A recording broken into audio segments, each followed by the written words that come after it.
Hola, ¿qué tal amigos? Muy buenos días, espero que estén muy bien, tal vez despertando, ya preparándose un cafecito o alistándose para salir rumbo al trabajo, tal vez en el transporte, en tu auto, y pues bueno, preparando todo para poder tener un tiempo para escuchar la palabra de Dios. Y pues bueno, hoy estoy empezando con un nuevo estudio, este estudio es sobre el libro de Josué, y me gustaría compartirlo contigo.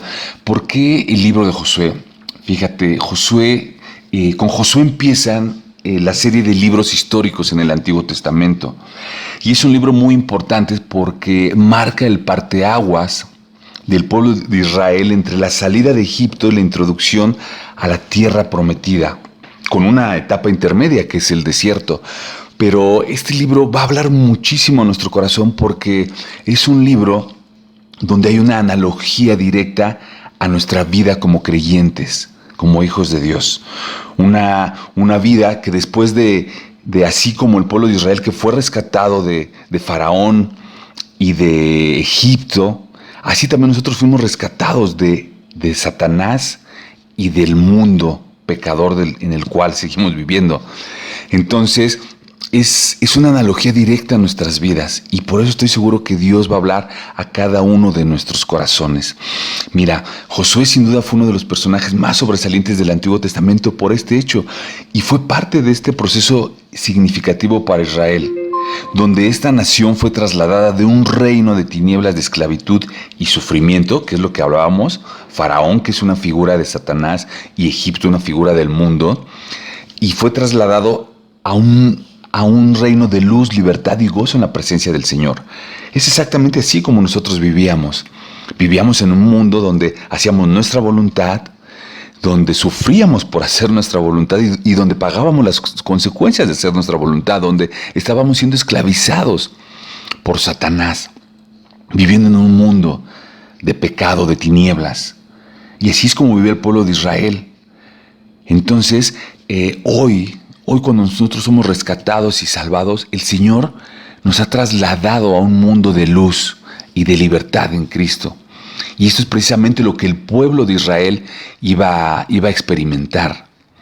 Y mira, yo sé que estos hechos son los que van a hablar a nuestra vida porque es un proceso por el cual muchos de nosotros estamos pasando o pasamos, pero va a ser bueno recordar de dónde nos rescató el Señor y para qué propósitos nos rescató el Señor, para qué nos salvó de ese Egipto y de ese Faraón. Y mira, también vamos a hablar sobre la etapa intermedia entre esa vida en Egipto y la introducción a la tierra prometida, y esa etapa se llama el desierto. Seguramente tú también estás pasando por un desierto. Ok, ya fuiste rescatado, fuiste salvado de ese mundo de tinieblas, y ahora en esta parte del desierto, el Señor va a establecer contigo un pacto, porque así lo hizo con el pueblo de Israel. Los saca de Egipto y no los introdujo luego a la tierra prometida. Pasaron por el desierto donde Dios estableció una alianza entre él y su pueblo en el monte Sinaí. Tú lo recordarás cuando da las tablas a Moisés, las tablas de la ley. Él proclamó con su propia voz a Israel como una nación santa, una nación apartada para él.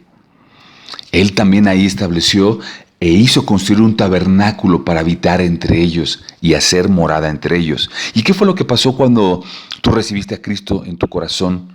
Cuando le pediste que te rescatara de ese mundo de tinieblas, de ese Egipto, de Faraón, de su poder y su control. ¿Qué fue lo que pasó? ¿Tú aceptaste? ¿Creíste en él?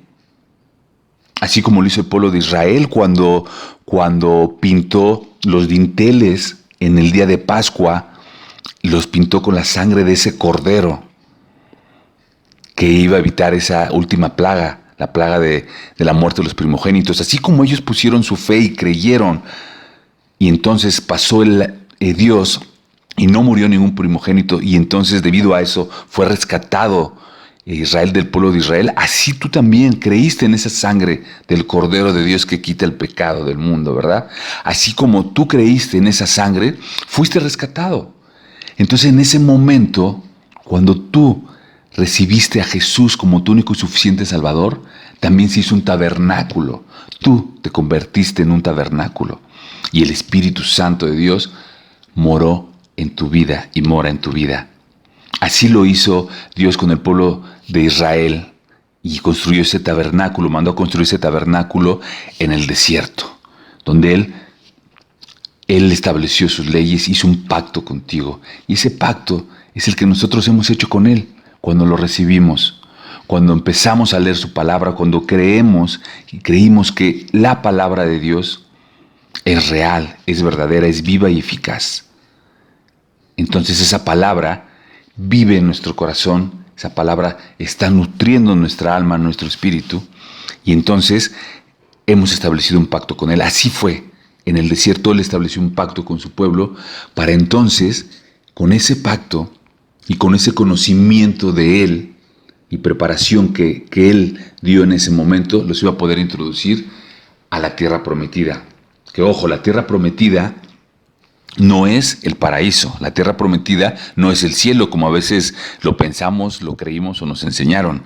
La tierra prometida es un periodo donde el Señor nos introduce para hacer su voluntad, para obedecerle y así poderlo conocer en base a hacer su voluntad. Entonces, va a estar muy interesante, muy importante este libro porque nos va a hablar mucho a nuestro corazón. Y pues bueno, para empezar, quisiera empezar con una introducción al libro para que conociéramos su paternidad literaria y contexto, cómo fue escrito. ¿Les parece? Pues bueno, mira, Josué es un libro que tiene 24 capítulos y me gustaría, pues bueno, empezar con la paternidad literaria. Este libro fue escrito aproximadamente entre el año 1400 a 1370 a.C. El autor, Josué, aunque algunos pasajes de algunos capítulos denotan que no fueron escritos por Josué y que tal vez pudieron ser escritos por Eleazar o su hijo Fines, prácticamente todo el resto del libro es conocido como de su autoría. Esto porque claramente el autor tuvo que ser testigo presencial de muchos de los hechos registrados en el libro. Vamos a ver el contexto y trasfondo histórico, qué ocurría, ¿no? cuando se escribió este libro. Pues mira, este libro describe la conquista y la división de la tierra de Canaán y contrasta con el trasfondo de la religión pervertida y las características brutales de los cananeos. La prostitución de ambos sexos, sacrificio infantil, como el sincretismo religioso, fueron algunos de los pecados por los cuales Dios ordenó a los israelitas la exterminación de los habitantes de Canaán. Y mira, si lo ves, es exactamente lo que hoy nosotros vivimos. Hoy en día hay religiones pervertidas. Tristemente el cristianismo también ha sido pervertido. Y eso es algo con lo que hoy vivimos. El trasfondo que vivía el pueblo de Israel es el mismo trasfondo que estamos viviendo hoy en día. Hay prostitución infantil, hay prostitución de ambos sexos, hay sincretismo religioso, ¿no? ¿Qué es el sincretismo religioso? Esto es personas, grupos que adoptan de varias religiones, de varias creencias, hacen su propia religión, como si estuvieran en un buffet. Esto me gusta, esto no, esto lo desecho, y entonces adoptan lo que más les conviene. ¿Eso hoy en día lo vemos? Por supuesto que sí. Es más, hoy en día lo vemos en el cristianismo, claro. Muchas personas prefieren adoptar de una religión, de una iglesia. Yo adopto esto porque eso sí me gusta, esto no, mejor desecho el otro, me cambio de iglesia, hago el otro porque quiero hacer a un Dios a mi menú. Lo que a mí me conviene, eso tomo y eso agarro para mí. Eso es un sincretismo religioso. Tristemente hoy lo vivimos también. Y pues bueno, estos fueron algunos de los pecados por los cuales Dios ordenó la exterminación de este pueblo. Esto trajo como resultado una decadencia espiritual que ocurrió en el pueblo de Israel. Y pues bueno, eso trajo un resultado, ¿no? Ese resultado fue que esta religión, ese sincretismo religioso fue tolerado, incluso asimilado por el mismo pueblo de Israel. Y pues bueno, los sucesos de este libro de Josué empezaron cuando terminaron los sucesos del libro de Deuteronomio. Y es parte de lo que vamos a estar viendo, ¿no? Estas luchas y estas batallas que el pueblo de Israel tuvo. Y bueno, también me gustaría hablar un poco sobre Josué el hombre. ¿Quién fue Josué? Josué, hijo de Nun, de la tribu de Efraín, evidentemente nació en Egipto. El nombre de Josué significa Jehová es salvación. Se cree que Josué pudo haber sido parte del ejército de Faraón, esto por las habilidades militares que demostró en la batalla contra los amalecitas en Refidim. Fue un ayudante personal de Moisés durante el año frente al Sinaí. como comentábamos, ese año donde Dios proveyó las tablas de la ley, ¿no? Y Josué ya estaba ahí. Como representante de la tribu de Efraín, también fue uno de los 2 espías que inspeccionó la tierra de Canaán y que valientemente se opuso al informe cobarde de los otros espías, tú lo recordarás. Josué fue designado como sucesor de Moisés antes de su muerte y fue el encargado de introducir a Israel a la tierra prometida. Los valores que podemos ver en Josué más sobresalientes fue su valentía, su obediencia y su amor por la ley de Dios. Pues bueno, con esto como introducción al libro de Josué, lo vamos a dejar aquí, pero es bien importante que entendamos cómo Josué fue esa parte súper importante y medular para poder introducir a esa tierra, al pueblo de Israel, a la ciudad prometida por el Señor. Y es algo que nos va a ayudar a nosotros también a entender qué es lo que el Señor espera de nosotros, qué es lo que va a haber en esa tierra prometida para nosotros, para los creyentes, para sus hijos. Y pues bueno, esta es la introducción. Más adelante vamos a ver todo el libro, lo vamos a estudiar capítulo a capítulo, versículo a versículo, y bueno, se va a dividir por series y día a día pues vamos a estar conociendo un poco más sobre lo que Dios nos quiere hablar en este libro de Josué. Espero que te haya sido interesante, importante y que bueno, nos puedas estar acompañando, escuchando estos audios y puedan ser de bendición para tu vida. Muchas gracias. Hasta luego.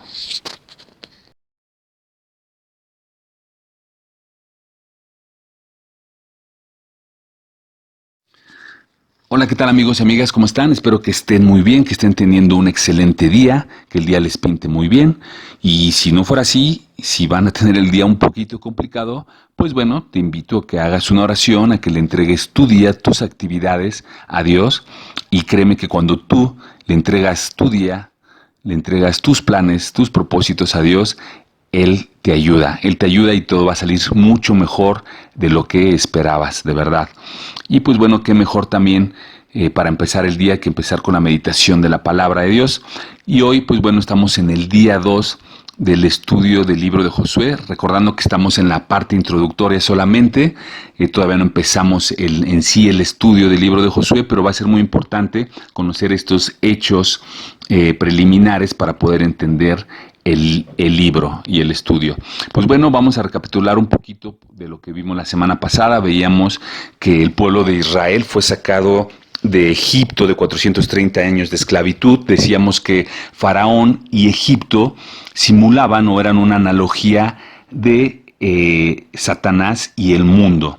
Porque cuando Dios saca al pueblo de Israel de ese lugar de tormentos, de ese lugar donde el pueblo estaba siendo esclavizado, dañado, y lo saca de esa esclavitud para entonces dirigirlos hacia la tierra prometida, veíamos y platicábamos que era algo de lo que nosotros habíamos vivido, lo que habíamos pasado. Cuando nosotros nos reconocemos pecadores y aceptamos a Cristo como nuestro único y suficiente Salvador y le pedimos ayuda y le pedimos que nos rescate de esa esclavitud del mundo, de Satanás, pues bueno, es lo mismo, nos rescata de ese mundo y nos lleva y nos dirige hacia la tierra prometida, nos salva.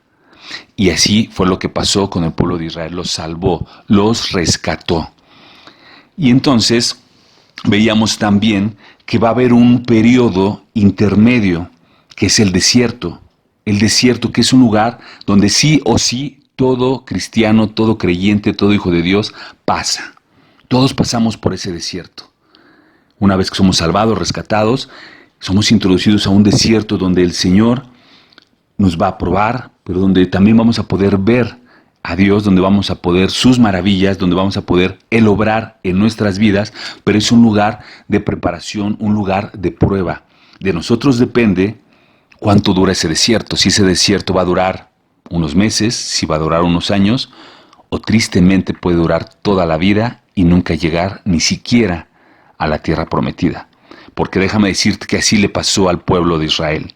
Fueron salvados, rescatados, introducidos a ese desierto para dirigirlos hacia la tierra prometida, pero muchos de ellos no llegaron por su rebeldía, por su falta de fe, por su cobardía. Y es algo que vamos a ver. Y bueno, para poder introducir un poquito este estudio, vamos a leer el libro de Números en el capítulo 13. Este pasaje tiene como título Misión de los 2 espías.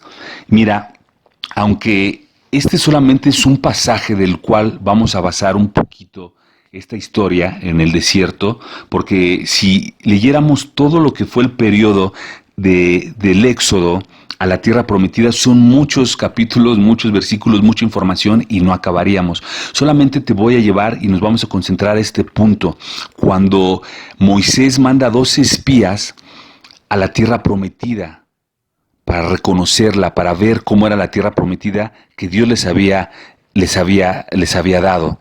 Entonces, en esta parte de la historia es crucial, porque es el momento donde el pueblo de Israel toma una decisión y donde se decide el futuro de su vida en base a la decisión que van a tomar. Y así es como nos encontramos nosotros. Muchas veces en el desierto nos vemos llenos de pruebas, de situaciones, pero ante esas pruebas y esas situaciones nosotros necesitamos tomar una decisión que nos va a llevar a seguir avanzando hacia la tierra prometida que el Señor ya nos dio, o que nos va a dejar en el desierto para toda la vida, con todo eso que el desierto incluye: sequedad, hambre, sed, vacío, desierto, finalmente. Entonces, vamos a leer este capítulo 13. Y Jehová habló a Moisés diciendo: envía a tus hombres que reconozcan la tierra de Canaán, la cual yo doy a los hijos de Israel. De cada tribu de sus padres enviaréis un varón, cada uno príncipe de ellos. Y Moisés los envió desde el desierto de Parán, conforme a la palabra de Jehová, y todos aquellos varones eran príncipes de los hijos de Israel.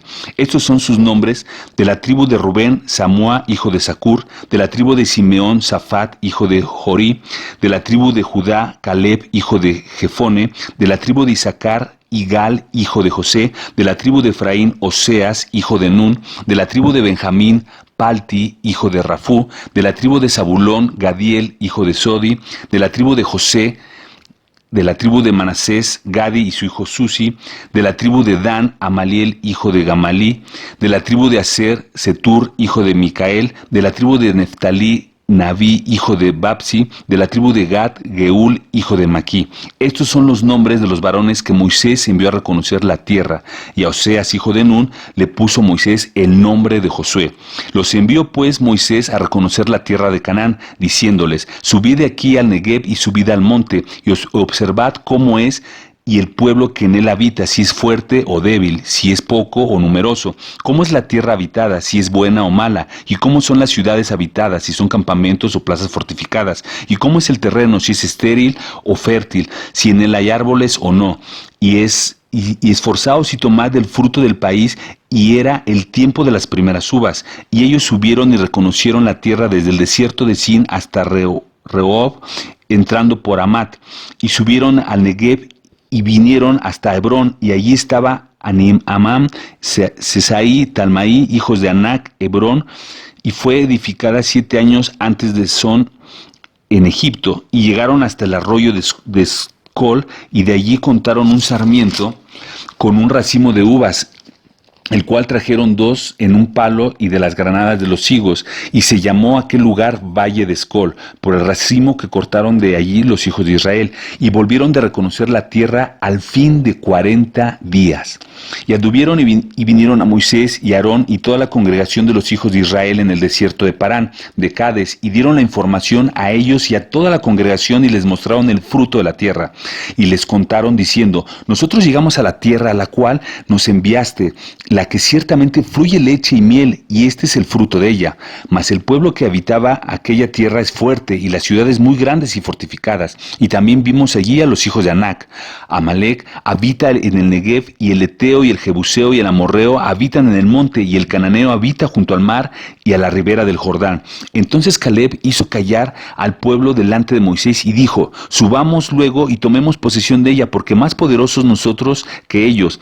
Mas los varones que subieron con él dijeron: no podemos subir contra aquel pueblo, porque es más fuerte que nosotros. Y hablaron mal entre los hijos de Israel de la tierra que habían reconocido, diciendo: la tierra por donde pasamos para reconocerla es tierra que traga a sus moradores, y todo el pueblo que vimos en medio de ella son hombres de gran estatura. También vimos allí gigantes, a los hijos de Anac, raza de los gigantes, y éramos nosotros a nuestro parecer como langostas, y así les parecíamos a ellos. Pues bueno, esto fue el reporte que dieron después de que fueron enviados esos 12 espías a la tierra prometida, un lugar donde fluía leche y miel, y la tierra era muy fructífera y fértil. Era verdad lo que Dios había dicho. Y 2, era un lugar que ya había sido ocupado por otros pueblos. Eran ciudades fortificadas y sí existían gigantes, gente muy alta. Pero hubo una tercera realidad que 10 de los 12 espías nunca vieron. ¿Y cuál era? La tercera realidad es que ellos no estarían solos. Dios, el Todopoderoso, el que ya les había dado milagrosamente el triunfo en la batalla de Refidim, ese mismo Dios, su Dios, estaría con ellos nuevamente. Esto es algo que esos 10 espías nunca vieron. Por otro lado, Caleb y Josué dieron un reporte muy alentador, un reporte lleno de fe, un reporte creyendo en el Dios que les acompañaba. Y pues bueno, vamos a analizar de la Escritura 4 puntos de lo que acabamos de leer. Y mira, en el versículo 2 dice: envía a tus hombres que reconozcan la tierra de Canaán, la cual yo doy a los hijos de Israel, la cual yo doy. Es una promesa de Dios, la cual Él iba a dar.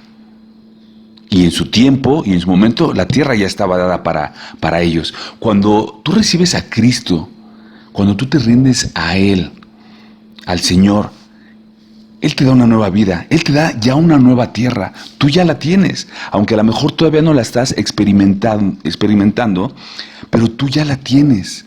Él te da una nueva tierra, una tierra fructífera, donde con la ayuda de Dios podrás hacerla producir, hacerla crecer. Esa nueva tierra es tu nueva vida que Él te da. Él estará contigo. Recuerda que Él ya te rescató del mundo en el que vivías. Él ya te ha hecho una nueva criatura, como dice 2 Corintios 5:17. Y ese es un milagro. El cambiar nuestra manera de vivir, nuestra manera de pensar, es un milagro en sí mismo.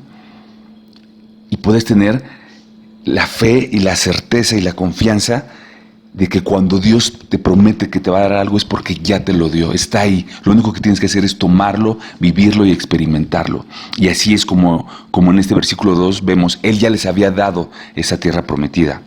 Otro punto que vemos en el versículo 18 y 24, fíjense, dice: y observad la tierra como es, y el pueblo que la habita, si es fuerte o es débil, si es poco numeroso, cómo es la tierra habitada, si es buena o mala, cómo son las ciudades habitadas, y si hay campamentos fortificados, cómo es el terreno, si es fértil, es estéril, si hay árboles, etcétera, etcétera. Él les dio la oportunidad de ir y ver con sus propios ojos. ¿Ustedes creen que Dios necesitaba de ir a que estos espías fueran y vieran cómo era la tierra? No, el Señor sabía perfectamente a dónde lo estaba mandando. Él sabía cómo estaba, pero sabía que tristemente su pueblo necesita ver para creer. Y Él aún así nos da la oportunidad. Es tan grande su gracia y misericordia que nos da la oportunidad de ver lo que hay, de ver lo que podemos obtener. Y así como los espías pudieron ver con sus propios ojos las bendiciones que había en otra tierra, nosotros también hemos visto en otras personas vidas transformadas, vidas cambiadas, tierras útiles, fértiles. Y esas son promesas también para nosotros. Dios quiere que veamos a veces a través de la vida de otras personas lo que Él promete. Vidas de paz, de tranquilidad, vidas de santidad, procurando hacer la voluntad de Dios. Vamos a ver ahora en el versículo 30 cómo la valentía que proviene de la fe trae grandes y hermosas consecuencias. Vemos ahí a Caleb en el versículo 30, cuando hizo callar al pueblo delante de Moisés y le dijo: subamos y luego tomemos posesión de ella, porque más podemos nosotros que ellos. Es una declaración de fe de Caleb. Caleb ya había estado en la batalla de Refidim, seguramente con Josué, y Caleb pudo ver la mano y el poder de Dios en la vida de cada uno de ellos. Pudo ver cómo pudieron enfrentar a esos ejércitos y cómo solo con la oración, cuando Moisés mantenía las manos en alto, ellos iban ganando la batalla. Pero así como Caleb, también los otros espías, recuerden que eran príncipes. Y esos príncipes seguramente estuvieron también en esa batalla, pero a ellos se les olvidó, ellos no tuvieron fe. Caleb sí tuvo fe en lo que había visto del Señor, y es por eso que en este versículo 30, él dice: vamos, porque nosotros podremos más que ellos. Y mira, debemos ser valientes como Caleb, creer que lo que Dios promete pasará. De eso se trata esta nueva vida, tener fe, creer que Dios nos dará la victoria, porque a pesar de las circunstancias, nosotros ya no estamos solos. El Señor va con nosotros, como Él lo prometió a su pueblo, igual en la batalla de Refidim. Y mira, la cobardía y la falta de fe trae consigo consecuencias devastadoras y generacionales. Eso es muy importante. Las decisiones que tú tomes hoy no solamente te van a afectar a ti, sino a tus generaciones, a tus hijos. ¿Qué clase de vida les estás dando? ¿Qué clase de vida ellos van a tener? Muchas veces la cobardía nos lleva a tomar decisiones impensables. Y mira, en el versículo 33, ya terminando esta parte de lo que estábamos leyendo, vemos el reporte de los otros 10 espías. Dicen: también vimos allí gigantes, hijos de Anac, raza de los gigantes, y éramos nosotros a nuestro parecer, escucha esto, y éramos nosotros a nuestro parecer como langostas, y así les parecíamos a ellos. Sin duda aquí exagerando el reporte. Decían a nuestro parecer. Es lo que ellos pensaban y es como ellos se veían. No es como Dios los veía. Incluso no es ni siquiera como ellos los veían, aunque ellos afirman: y así les parecíamos a ellos. ¿Acaso ellos les dijeron que eran como langostas? ¿Acaso ellos les hicieron sentir eso? No, era su propia opinión. A nuestro parecer parecíamos como langostas. Muchas veces nosotros nos minimizamos. Y a veces, a lo mejor hasta cierto punto está bien, porque nos vemos a nosotros mismos, vemos nuestras propias fuerzas, y a lo mejor los obstáculos, las fortalezas son complicadas, pero tenemos que dejar de vernos a nosotros mismos y ver al que está con nosotros, al Dios Todopoderoso, que Él es el que nos libra y nos da la victoria. Y mira, el pueblo de Israel no se daba cuenta que su falta de fe, su cobardía, los llevaría a condenarse no solo a ellos mismos, sino a sus hijos y a generaciones, y a sus generaciones, y a continuar una vida en el desierto donde tarde o temprano morirían. Y todo por no querer tomar valientemente las decisiones correctas de su vida. ¿Acaso está pasando esto en tu vida? ¿Acaso estás acobardando? Tenemos que tomar las decisiones correctas en nuestra nueva identidad, en lo que hoy somos como hijos de Dios. Recuerda que somos nuevas criaturas en Cristo. Las cosas viejas pasaron y aquí todas son hechas nuevas. Y bueno, ¿cuál sería la conclusión? En la Biblia podemos ver varios escenarios de desierto, pero para cerrar nuestra lección del día de hoy vamos a observar dos. Uno, muy conocido, que fueron los 40 días de Jesús en el desierto, donde fue tentado, pero Él se apartó, Él vivió orando, sufriendo las consecuencias de la tierra árida y desértica, pero nunca cayó en pecado. Y el otro escenario de desierto, pues precisamente fueron estos 40 años en el desierto para Israel, que aunque fíjate algo muy importante, su viaje de la salida de Egipto a la tierra prometida pudo haber durado 3 meses nada más, pero fueron 40 años. 40 años por la desobediencia, por la rebeldía de su corazón, por no quererse sujetar, por no creer en lo que Dios había prometido. Y ambos desiertos sirvieron para probar el corazón, tanto de Jesús como del pueblo de Israel. ¿Dónde estás tú? Sería la pregunta. ¿Qué es lo que el Señor va a encontrar en tu corazón? ¿Va a encontrar rebeldía o va a encontrar sujeción a Él y hacer su voluntad? Y mira, el autor del libro de de Deuteronomio en el capítulo 8, versículo 2, nos relata algo que Dios dijo. Dice al pueblo de Israel, dice: recordarás todo el tiempo que Jehová tu Dios te ha hecho andar estos 40 años por el desierto, a fin de humillarte, de probarte y saber lo que encierra tu corazón. Sin duda el Señor nos quiere probar, pero Él quiere que pasemos la prueba. Eso es lo que Él quiere. Y mira, en toda la tradición bíblica o todo lo que vemos escrito en las Escrituras, el desierto tiene un doble sentido que se complementa: uno como un lugar de elección y otro un medio de purificación, constituyendo ambos la preparación inmediata para las personas, tanto para el pueblo de Israel como para Jesús. En ambos, uno iba a ser la preparación para la entrada a la tierra prometida y en el otro la entrada al reino de Dios, lo que significaba la respuesta de Jesús en los 40 días en el desierto. Pero lo más importante es recalcar que donde Israel sucumbió, Jesús triunfó, y su triunfo fue la liberación nuestra.